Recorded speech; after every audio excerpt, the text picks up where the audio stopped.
Hey, this is Reid's Reviews. Today let's look at this JamMan SOLOXT by DIGITECH. This is a pretty small looper. There are a lot of features in it, and what I'd like to do is I'll go over those different features, I'll demo them, and then I'll give you my thoughts of this pedal. Let's go over these knobs and buttons. This is the level of the rhythm track that, if you choose, can be played along with your loop. The store button also functions as a delete.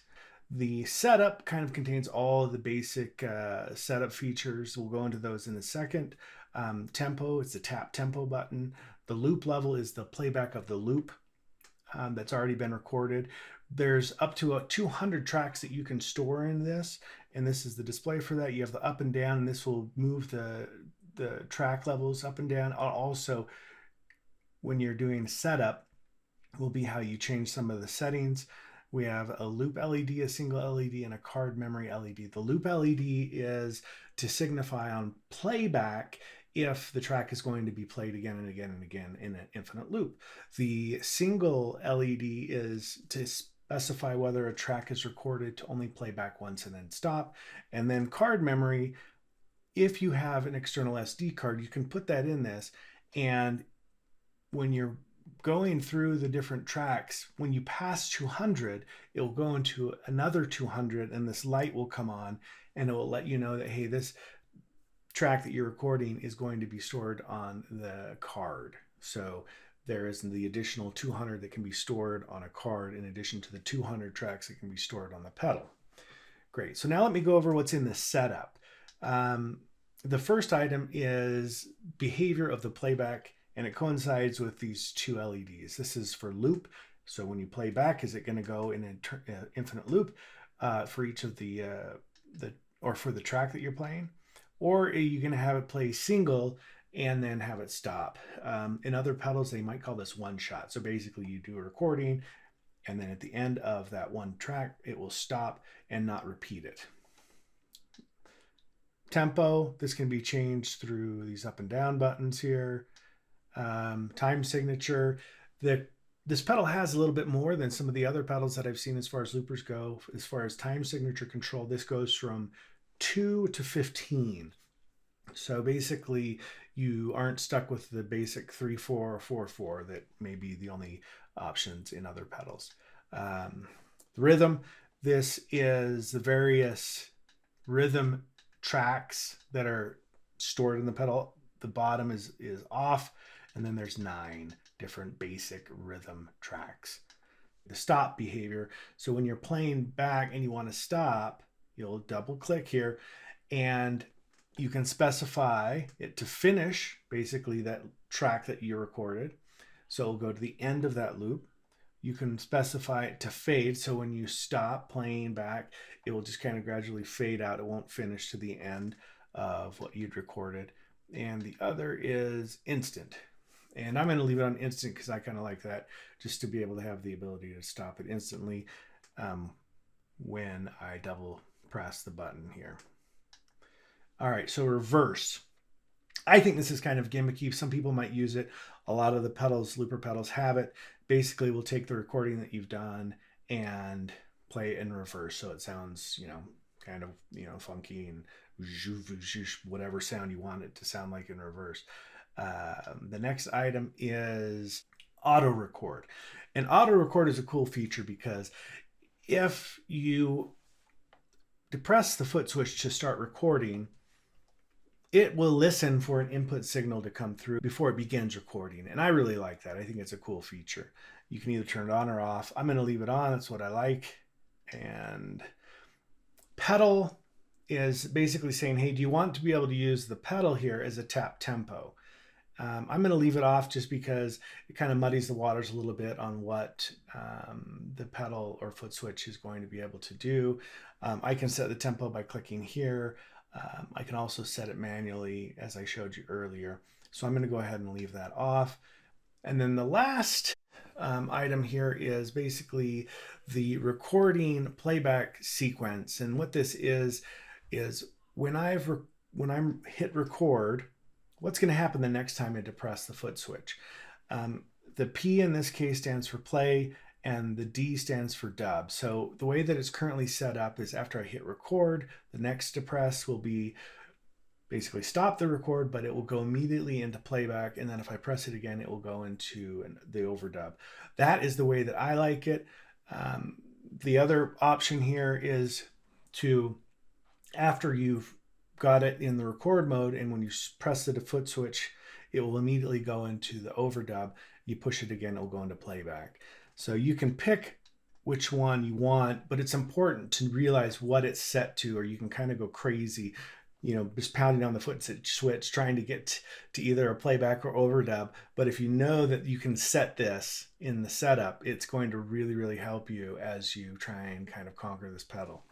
All right, in addition to knowing what's going to happen the next time you depress the foot switch when you're recording, is to know that you can actually, if you depress it 3 times, you can actually stop it immediately. And that's something that I haven't seen in the manual, and it's also very frustrating. If you want the foot switch, if you want the pedal to stop and not to go into playback or not to go into overdub, just to remember, when it's recording, if the next thing you do is push it 3 times quickly, it will actually just stop and you won't be hearing anything or overdubbing. So that's an important thing to note.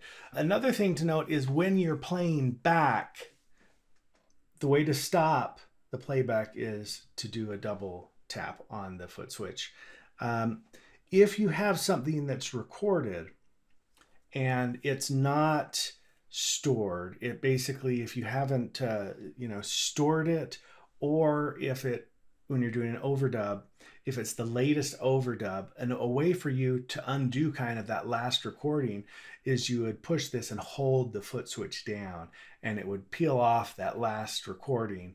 And I'll go into demo this, but if you also wanted to redo that, you could by pushing down the pedal and holding it, and that last recording will come back. Now, an exception of that is when you are doing the initial recording. If you have not stored the initial recording and you push the foot switch down all the way, it will clear it. But if you push it down again to hold it, it will not restore that initial recording. I'll go into these. I just want you to know that to really tame these pedals, you kind of have to understand how many times you have to push them and what happens next when you do push them. All right, so let's go into the demo here. If you note, it says I have something currently stored in this track, and it's a single playback. I'm going to go ahead and delete this by holding down the store button. It says erase, and then I'll hold it down again, and I'll say delete. So now it should go away. Great. All right, so I'm going to start recording something. I'll depress the foot switch. It's on auto record, so this blinking light means that it's really not recording yet. It is listening for some kind of input signal to come through, and when it does, it's going to then start recording.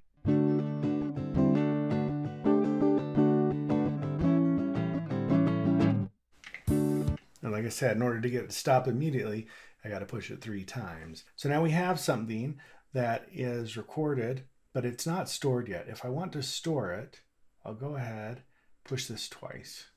Boom. So you'll note that the light here is gone, and I've got it stored. One thing that's really important to realize is that if you do not store something, so let's go into track 2. There's something in here, so let me actually delete it. Hold this down, hold it down again. And the reason I can tell there was something in there is because that loop light was on. Okay. Oops. Okay, so now I'm going to go ahead and record again something here.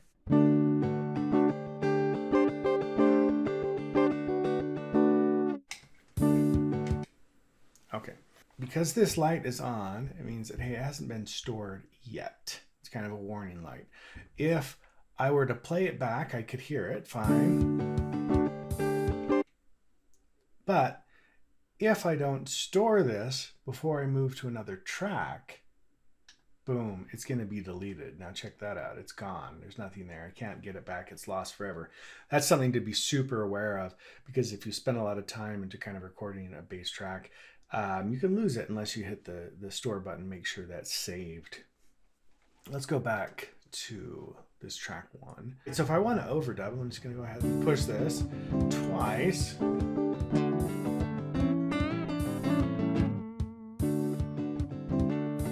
Now Now I can listen to it and you can hear it play back. Now if I don't like it, I can undo it if I hold this down and it will remove it. If I want to bring it back, I can hold it down and it will redo it. Now I can only do that with the last overdub that I've recorded. Previous overdubs will be merged with the bass track. So only the latest overdub is the one that you can kind of undo and redo. All right, so if I want to go ahead and store that overdub, I can. Push twice. All right. So now if I move up to number 2, it won't be lost. If I would not have stored that overdub into the bass track by pressing the store button twice, when I moved to track 2, it would have been lost. Okay, so in track 2, let's just record something simple.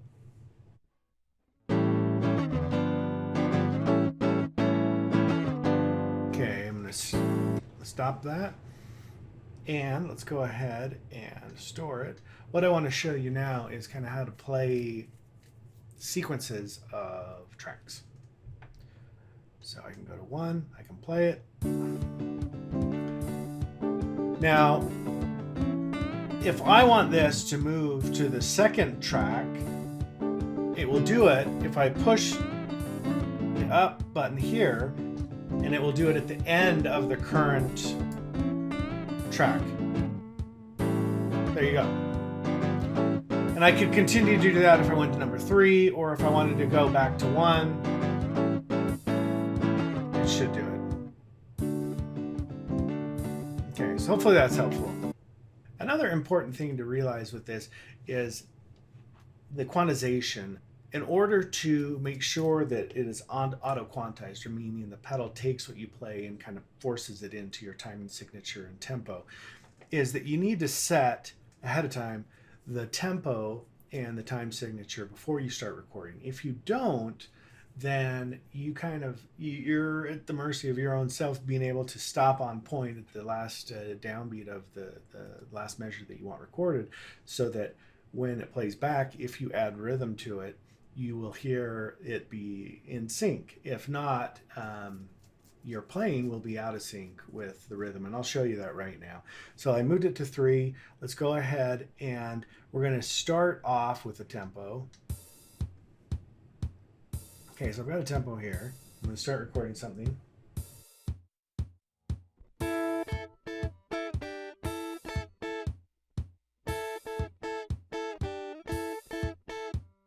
And you'll notice that I stopped way out of the time definition that I'd set, meaning I didn't stop it at the last downbeat of the last measure.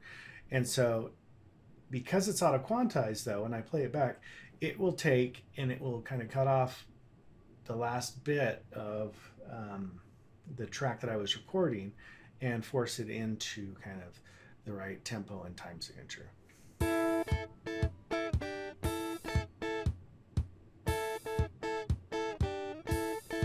All right, you can hear that. So now I'm going to record something. I'm not going to set the tempo ahead of time, and let's see what it sounds like if I'm not perfect with stopping on the last downbeat.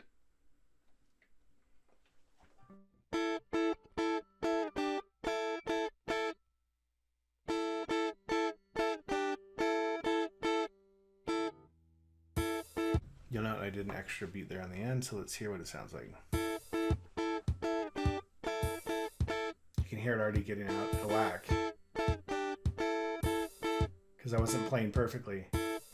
Okay, so that's an example of how if you don't auto-quantize and you're not perfect with your playing, what you're playing can be out of sync with your intended tempo and time signature. I like to have it auto-quantized. A looper to me is something that's just fun. It's something that I play to jam with, etc. So it's just really nice not to have to stress about those little things. All right, so I guess another thing about this pedal is right now I'm playing with it kind of in the desktop mode.